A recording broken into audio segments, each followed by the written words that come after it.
Hello, dear ones.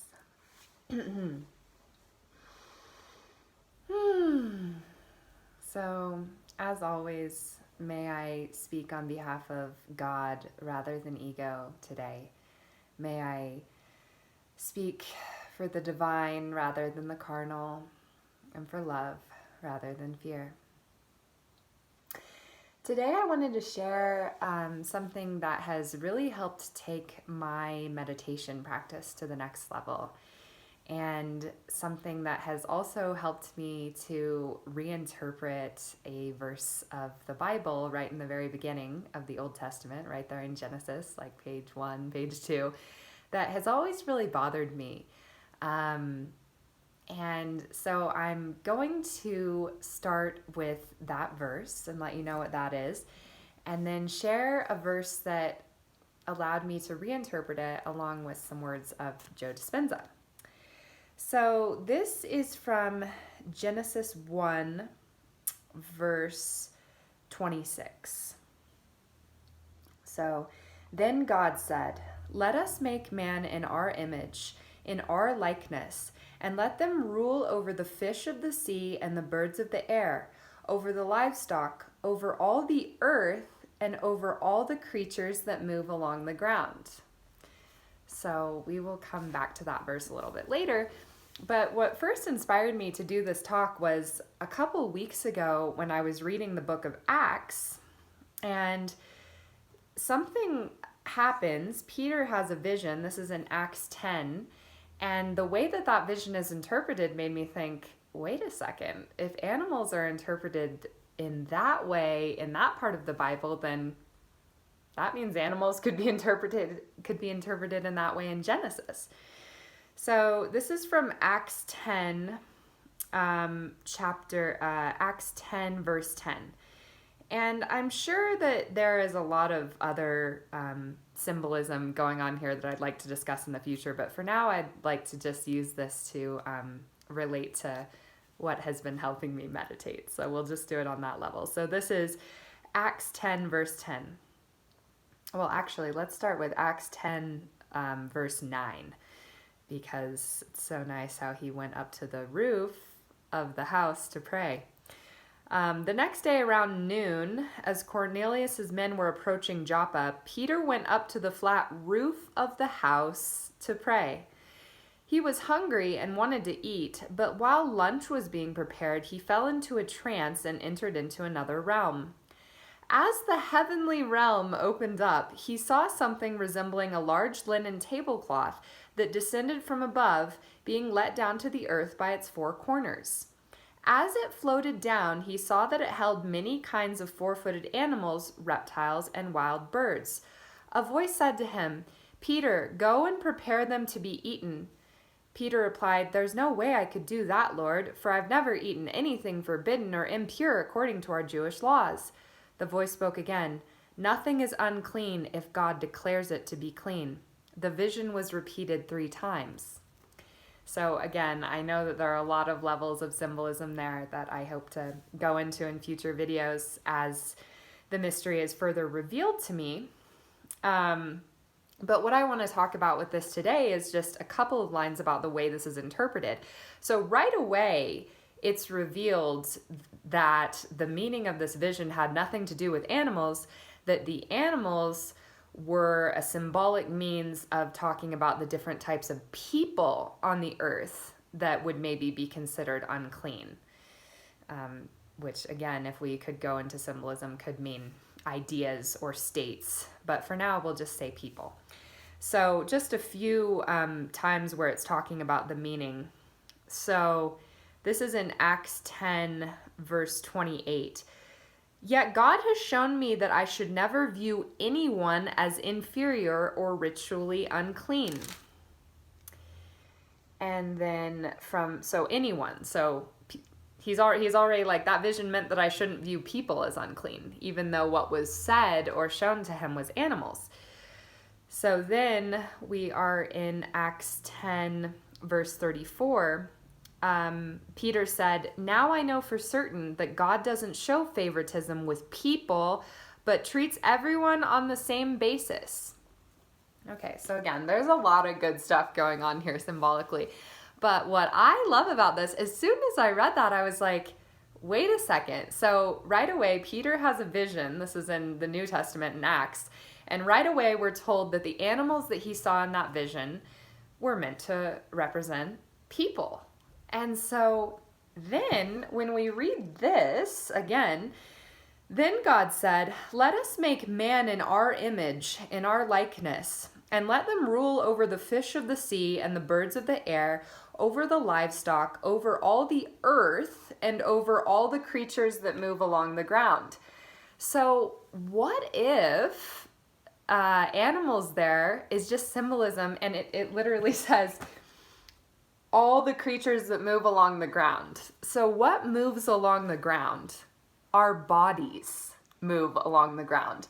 And if there was another place in the Bible where animals were used as symbolism for the bodies of people, the seeming differences of bodies, right? Because it ends up that vision was telling Peter not to discriminate against non-Jews. So this is very physical. It's like talking about physical differences in the physical world, physical bodies, physical cultures, things that are seen in the physical world. So what if that much disputed verse in Genesis is actually telling us that because God made us in his image, meaning our awareness, we too are I am, we too are the awareness of God, what he's telling us is that it's sort of twofold. One, that if animals in the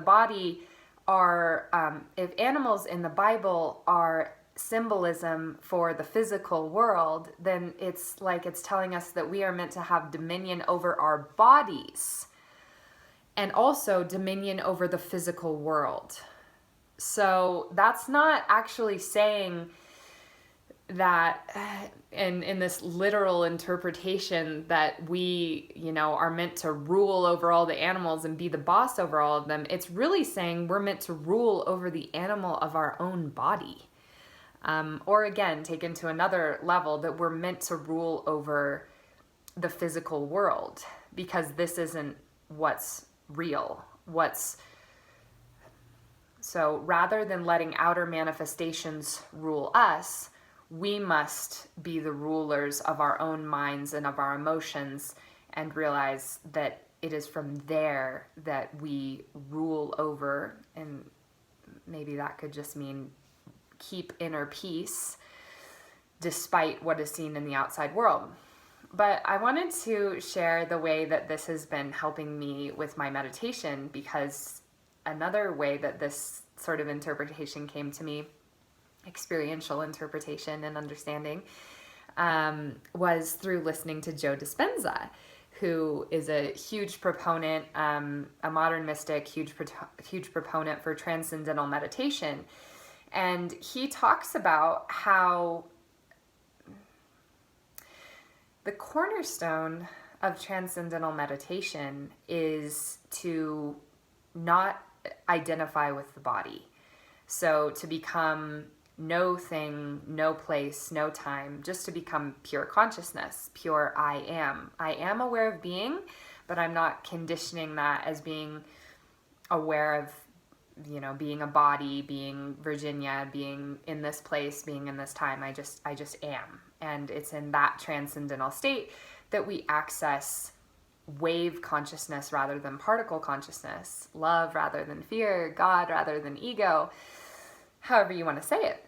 So something that Joe Dispenza talks about, for us to be able to access this state, for us to be able to go upstairs to talk to God, to transcend into another realm, as Peter does when he has this vision, right, is that we have to become the masters over our bodies. So during these times, and that is what the Bible is telling us, is that we have dominion over animals, as in our body is an animal, and it is our mind, our divine mind and awareness and imagination that is made in the image of God. That is our godliness. That is where we create, that is where we become aware. That is where we shine the light of our awareness.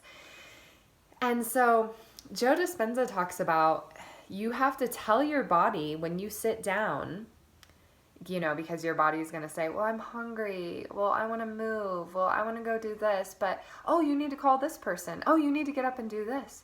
You need to go get a snack. You need to get water. You need to go to the bathroom. You need to move your knee. You have an itch on the back of your head. All of these things. But we cannot access our godliness, our transcendental nature, our pure awareness that we are, the I am, that is not actually conditioned or limited by anything, by any body, any place, any time, any identity. We can't access that unless we master the animal of our bodies. And our bodies are like animals that, as Neville Goddard would say, that we're crucified to here in this physical world, that we're enslaved to, because we have to take care of them like an animal. Our bodies are animals. We think of, oh gosh, I got a dog and it's going to be so much new responsibility, but what's the real animal that we have to take care of every day? That we have to feed, that we have to put to sleep, that we have to take to the bathroom. It's our bodies. So, but during meditation, it's really helped me to come back to that Bible verse and understand he or whoever wrote the Bible is not talking about literal animals. I mean, yes, in a sense, because it is about the physical world, but it's about the animal of our bodies. And that is what we're meant to have dominion over. And that if we allow our bodies to master us, then we'll constantly be distracted, and we'll constantly be worshiping and looking for answers and looking for peace and release in the outside world, because the body is always telling us that. It's like, oh, but you'll feel better after you have a drink. But you'll feel better after you look at your phone. But you'll feel better after you scratch this itch. And, if you start to pay attention to that, you find you don't actually feel better after you do any of those things. But what you do feel better after, I'm finding in my meditation practice, and it's just one little thing at a time, is each time you choose to exercise your heritage as God, as I am awareness, as master, by not allowing the body to be the master of the mind. It's like each time you resist an urge to move or to give in to the decrees of the body, you practice and gain and really remember the mastery that is your mind. And it's only through this that you can finally dissociate from the body, or not dissociate, transcend, realize that you are not your body. And certainly that your body is not your master, but that you are a timeless, limitless, all-powerful awareness. And this is your divine heritage. This is what the Father, our Maker, gave us. So I hope that you find this interesting. But again, I think the most practical takeaway from this is, as you're meditating, just think of your body like your animal. And it's like you're training an animal. So each time, as Joe Dispenza says, you just say, you're going to sit here and be still, and you're not going to move until I tell you to. And then after that, I'll take care of you again. I'll love you. I'll move you. We'll do yoga together. We'll drink a nice cup of water. We'll have some tea. We'll get up and check that thing that maybe we need to or don't need to check. I'll take care of you again. I'll take you to the bathroom. I'll wash you. I'll clean you. I'll love you. But during these times, I'm training you to be well behaved, and I am actively practicing my divine right, my divine truth of dominion and mastery over the animal of my body, over the illusion of the physical world. So yeah, just each time that you resist an urge as you're meditating, from a body urge, each time that you resist that and stay still even just a little bit longer, you're gaining that mastery, and it builds up really quickly. I mean, I'm nowhere close to perfect yet, but I love thinking of my body as my animal that I love and I'm training, and that is becoming more and more obedient to me as I transcend more and more into God communion. And everyone's gonna win from that peace and transformation that comes with transcendental meditation. In the end, even though my body at first in its squirminess and meditation would like to convince me otherwise, in the end, my body is going to benefit as well, because when we transcend and become one with God, one with love, one with I am and pure awareness, everything in this dream of the physical world is healed.